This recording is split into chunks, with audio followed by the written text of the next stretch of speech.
인내하신 그새 주여 내가 비오니 죄인호라 하실 때에 날 부르소서. 주여 주여 내가 배우니 죄인호라 하실 때에 날 부르소서.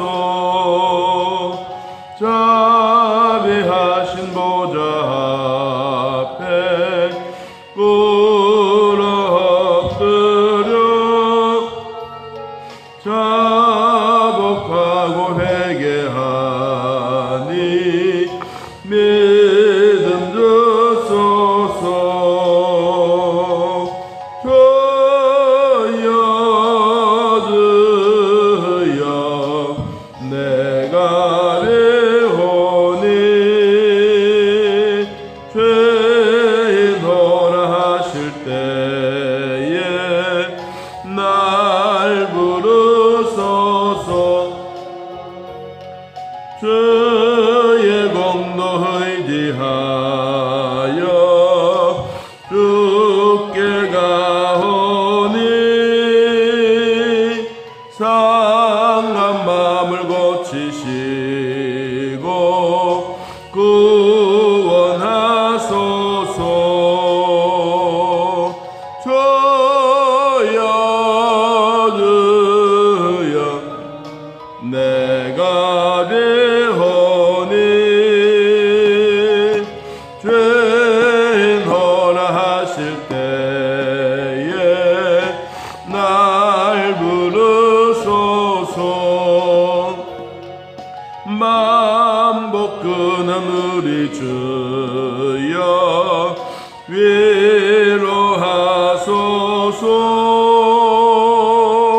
우리 주와 같은 신이 어디 있을까.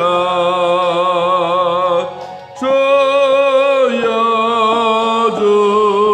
주여 내가 배우니 죄인호라 하실 때에 날 부르소서.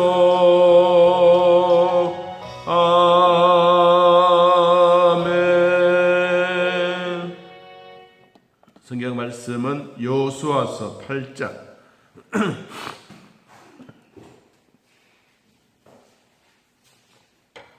여호수아서 8장 1절 2절 찾으신 대로 하나님 말씀을 함께 읽습니다. 여호와께서 여호수아에게 이르시되 두려워하지 말라 놀라지 말라. 군사가 다 거느리고 일어나 아이로 올라가라. 보라 내가 아이 왕과 그의 백성과 그의 성읍과 그의 땅을 다 내 손에 넘겨 주었으니 너는 여리고와 그 왕에게 행한 것 같이 아이와 그 왕에게 행하되 오직 거기서 탈취한 물건과 가축은 스스로 가지라.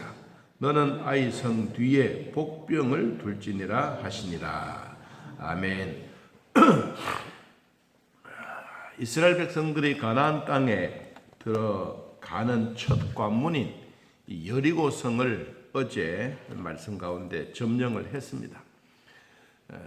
성을 점령했다고 하는 것은 전쟁에서 승리했다고 하는 사실입니다. 전쟁에 승리했던 이 여호수아와 그리고 그 군사들은 마음에 들뜨고 흥분이 되고 참 좋은 일이다. 하나님이 우리와 함께 하셨다라고 이 하나님의 은혜를 생각하고 있습니다. 그러는 가운데 하나님이 여호수아와 함께 하셨던 그런 소문이 이제 그 지역만 아니라 여리고 가나안 땅 그 지역에 있는 사람들까지 정말 하나님의 신은 대단하신 분이다라는 사실을 주변에 있는 사람들이 알게 되고 또 그 소문이 온 땅에 퍼졌다라고 6장 27절에서 말하고 있습니다. 그러는 가운데 이 여리고성 옆에 북쪽에 조금 올라가면 아이성이라는 게 있습니다. 우리로 말하면 여리고성이 대구시라고 생각하면 아이성은 하양이나 조그만한 동네입니다. 그런데 이 동네를 점령하려고 하니 마음에 들뜬 마음, 흥분된 마음, 하나님이 우리와 함께 하셨던 그런 마음으로 아이고 뭐 요거쯤이야 충분히 이길 수 있겠다라고 생각을 해서 성경에 보니까 7장 4절에 3,000명을 보내세요. 여리고성을 점령할 때는 온 백성들이 다 달라붙어서 뺑뺑 돌고 마지막 날 7바퀴를 돌았고 여리고성은 무너진다라고 함께 외쳤던 그 소리가 아니라 아이성을 점령하기 위해서 이 3,000명을 그리로 올라 보냈습니다. 그런데 중요한 얘기는 그 앞에 이 이야기가 하나 있습니다. 7장 1절 말씀에 보면 이스라엘 자손들이 온전히 바친 물건으로 말미암아 범죄하였으니 이는 유다 지파 세라의 증손 삽디의 손자 갈미의 아들 아간이 온전히 바친 물건을 가졌습니다. 여호와께서 이스라엘 자손에게 뭐 했더라? 진노하셨더라. 우리가 6장 앞부분에 6장에서 이야기하는 것은 여리고성을 점령할 때 라헬 이 가족이 반드시 우리에게 살려달라고 해서 이들에게는 엄청난 구원의 기쁨이 있었는데 이 7장에 들어와서 아간의 범죄로 말미암아 아이성 공격이 실패하고 맙니다. 하나님은 우리들에게 뭘 이야기해 주느냐 하면 어떤 전쟁이라도 죄와 함께 가는 것은 아니다. 죄는 죄고 전쟁은 전쟁이다. 이 범죄의 사건을 가지고 하나님이 이스라엘 백성들 전부를 혼란하게 만들었습니다. 누구 때문입니까? 한 사람의 범죄. 아간이라고 하는 사람에 대한 얘기가 7장에서 전반적으로 나옵니다. 그럴 때 여호수아가 옷을 찢고 장로들과 더불어서 자, 우리에게는 이러한 일로 말미암아 우리가 실패를 했다. 그래서 아간을 잡아내는 장면이 7장 전반부에 다 있습니다. 그래서 아간을 잡아내기 위해서 제비를 뽑습니다. 여러분 16절 7장 16절 말씀을 한번 봅니다. 이에 여호수아가 아침 일찍에 일어나서 이스라엘을 그의 지파대로 가까이 나오게 하였더니 유다 지파가 뽑혔고 그 다음 17절 유다 족속을 가까이 나오게 하였더니 세라의 족속이 뽑혔고 세라의 족속의 각 남자를 가까이 나오게 하였더니 삽디를 뽑혔고 삽디의 가족 각 남자를 가까이 나오게 했더니 누가 뽑혔느냐? 아간이 뽑혔다. 그러면 이 족속 지파 그리고 가문 가장 마지막 단계는 이제 개인이 뽑힌 거예요. 그래서 이 아간이 이러한 일로 말미암아 이 아이성 공격에 실패한 거예요. 실패했던 이 이야기를 결국은 아간은 아골 골짜기의 돌무덤이 되었습니다. 우리가 빈들의 아골 골짜기라도 복음 들고 찾아가겠네 라고 하는 이 아골 골짜기는 어떤 골짜기냐 하면 25절 7장 25절 말씀에 보니까 여호수아가 이르되 네가 어찌하여 우리를 괴롭게 하였느냐 여호와께서 오늘 너를 괴롭게 하시리라 하니 온 이스라엘이 그를 돌로 치고 물건들로 돌로 치고 불살랐더라. 그리고 그 위에 돌 무더기가 쌓였더라 라고 이야기를 합니다. 여러분 아골 골짜기는 단순한 게 아닙니다. 우리로 말하면 깊은 골짜기, 사람들이 살지 않는 곳, 그 아골 골짜기는 괴로운 곳, 슬픈 곳, 다시 말하면 죽음이 있는 그곳입니다. 그런 골짜기에 복음 들고 가겠다고 우리는 찬송을 가끔씩 부르죠. 여러분 실질적으로 보면 그 아골 골짝 빈들에도 복음 들고 가겠다. 이거는 그냥 시시한 얘기가 아니고 우리는 그 복음을 가지고 죽으러 가겠다라는 그 말과도 같습니다. 우리가 죽고 나면 주님은 우리를 살려주십니다. 예수 그리스도의 복음은 죽은 복음을 전하는 것이 아니라 산 복음을 전하는 겁니다. 산 복음이 곧 우리에게 주셨던 하나님의 말씀이고, 이 말씀이 우리 안에 임하면 우리는 스스로 변화가 일어납니다. 그냥 하나의 변화만이 아니라 우리 몸 전체가 변합니다. 여러분, 우리가 기도 생활을 열심히 하다가 보면요, 우리 몸의 세포도 기도의 변화로 말미암아 우리 몸의 세포가 달라집니다. 원망하고 시비하고 불평하고 이런 마음만 가지고 있던 이 마음들이 기도하는 마음으로, 좋은 마음으로, 감사한 마음으로 자꾸 바뀌면 내 몸에 있는 세포도 그런 것을 좋아합니다.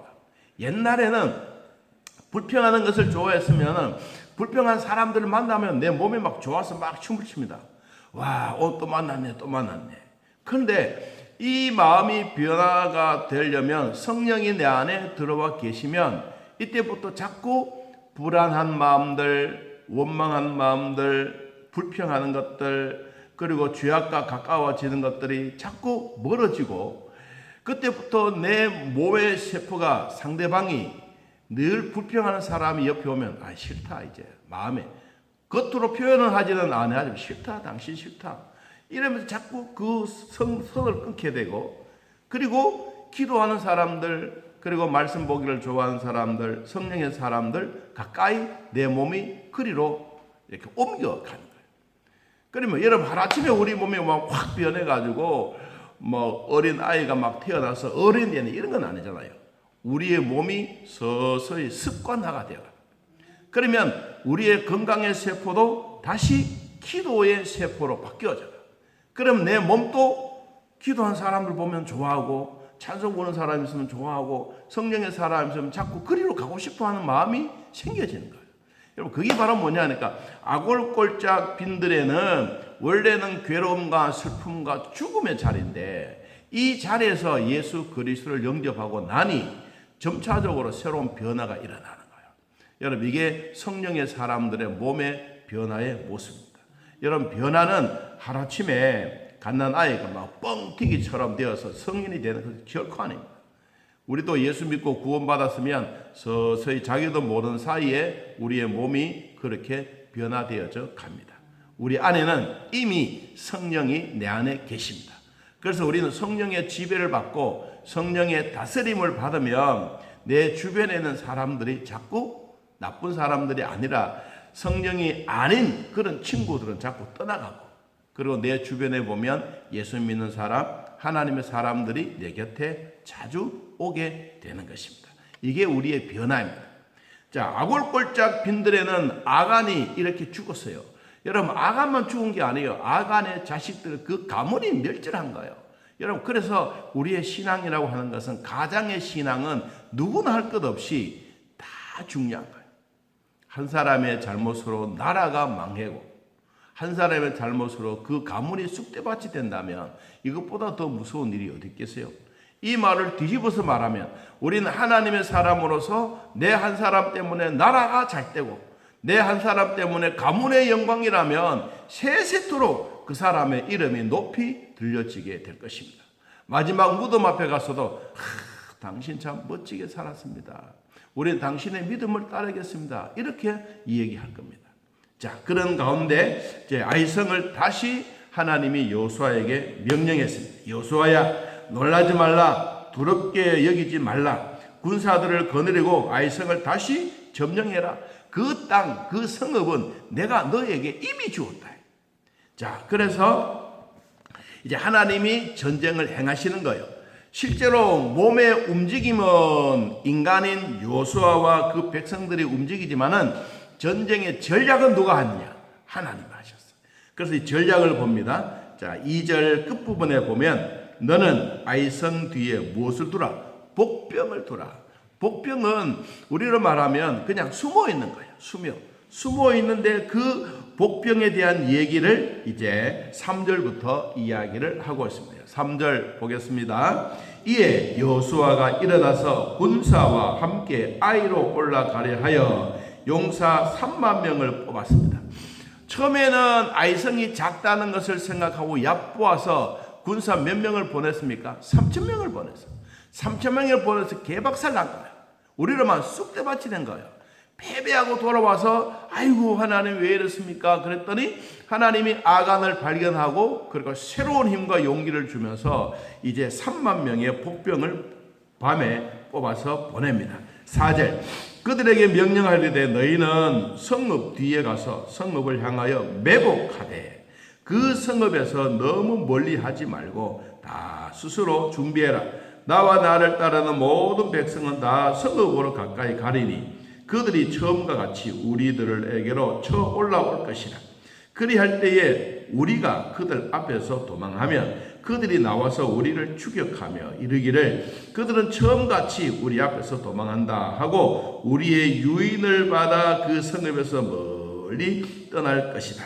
우리가 그들 앞에서 도망하면 7절 너희는 매복한 곳에서 일어나서 그 성읍을 점령하라.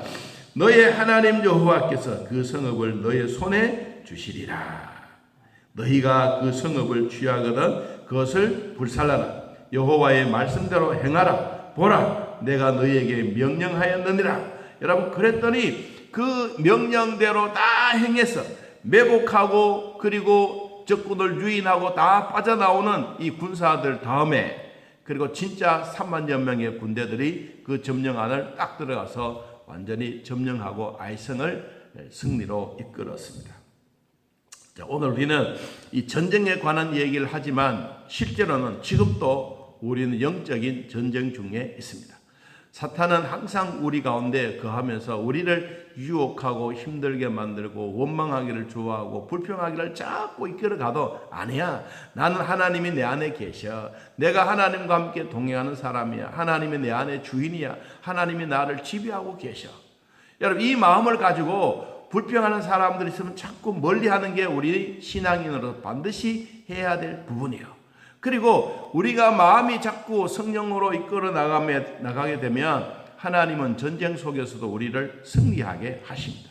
어떻게 승리하게 합니까? 완전 100% 승리하게 하십니다. 죽음에 이르게 되었던 예수 그리스도가 십자가에서 죽음으로서 끝났더라면 우리는 이런 얘기할 자격이 없는 거예요. 그런데 예수님은 십자가에 죽으셨다가 다시 부활하셨습니다. 다시 살아나셨습니다. 그 하나님의 은혜가 오늘 또 우리에게 틀림없이 임합니다. 여러분 이런 유혹을 이끌어낼 수 있는 하나님의 지혜를 배우고 하나님의 생각을 배우고 하나님과 함께 동행하는 삶이라면 또 한 주간의 삶 속에서도 태풍 가운데도 우리는 하나님의 주셨던 지혜로 잘 이겨낼 줄로 믿습니다. 승리하는 한 주간이 되기를 예수님의 이름으로 축복합니다. 하나님 아버지 오늘도 우리들을 돌봐주셔서 믿음으로 살게 하셨고 오늘도 하나님의 은혜로 살아가고 싶습니다. 한 주간의 첫날 월요일날 새벽에 나와 하나님 앞에 기도하며 한 주간의 일과를 주님과 의논하게 하시고 좋은 일들 많이 일어나게 하옵소서. 하나님 태풍이 강하게 온다고 방송마다 사람들마다 입에서 오르내리고 있습니다. 주님 이럴 때일수록 우리에게 지혜를 더하여 주사 잘 피해가게 하시고 또한 문제도 없게 하시고 피해도 없도록 하시고 또 비닐하우스나 우리의 농토나 우리의 가축이나 모든 성도들의 생업 위에 하나님의 주셨던 은혜의 복이 항상 넘쳐나게 하옵소서. 결코 부족함이 없도록 도와주시며 주의 나라가 이루어져가는 하나님의 확실한 은혜의 기쁨을 누리게 하여 주옵소서. 오늘도 예배드리는 사랑하는 성도들 각 처소에서도 우리 하나님과 함께 동행하게 하시고 남편과 아내와 온 가족들이 주 안에서 승리하는 삶이 되게 하옵소서. 예수님의 이름으로 기도하옵나이다. 아멘. 하늘에 계신 우리 아버지여 이름이 거룩히 여김을 받으시오며 나라의 마옵시며 뜻이 하늘에서 이루어진 것 같이 땅에서도 이루어지이다. 오늘날 우리에게 일용할 양식을 주옵시고 우리가 우리에게 죄진 자를 사하여 준 것 같이 우리 죄를 사하여 주옵시고 우리를 시험에 들게 하지 마옵시고 다음 악에서 구하옵소서. 대개 나라와 권세와 영광이 아버지께 영원히 있사옵나이다. 아멘. 자유롭게 기도드리겠습니다.